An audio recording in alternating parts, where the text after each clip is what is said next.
At 2:20 a.m., a supposedly unsinkable ship vanished into the freezing abyss, taking thousands with it. Imagine 1,500 people plunged into pitch-black, freezing water.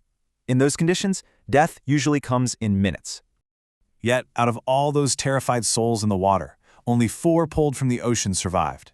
So how did 2 specific men manage to crack the impossible survival code of the freezing Atlantic? Officer Harold Lowe commanded Lifeboat 14. He made the absolutely brutal decision to wait before rescuing anyone. Why? Because hundreds of panicked drowning victims would instantly swamp his tiny boat, sinking them all. They sat in pitch-black silence for 45 agonizing minutes. They just waited until the screaming finally stopped. For the few still alive, surviving became a ruthless ticking clock puzzle of preserving their core body temperature. The mechanics are brutal but simple. Secure buoyancy immediately, elevate your core, and whatever you do, don't panic.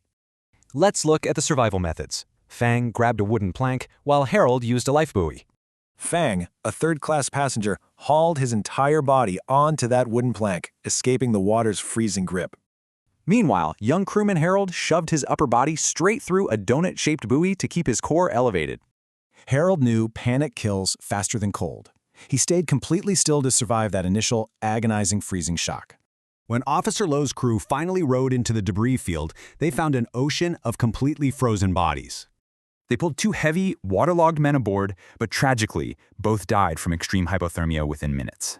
Then, nearly an hour in, Lowe's flashlight glinted off the white paint of Fang Lang's makeshift raft. Fang's condition was terrifying. He was stiff as a board, with clothes frozen completely solid to his skin. But miraculously, once covered in coats, Fang woke up. He grabbed an oar and started rowing to generate heat.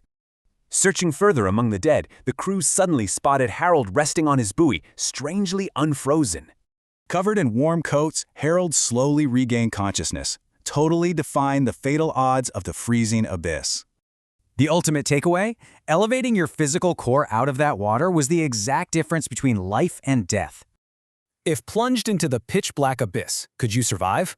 Subscribe to the channel for more dark history mysteries.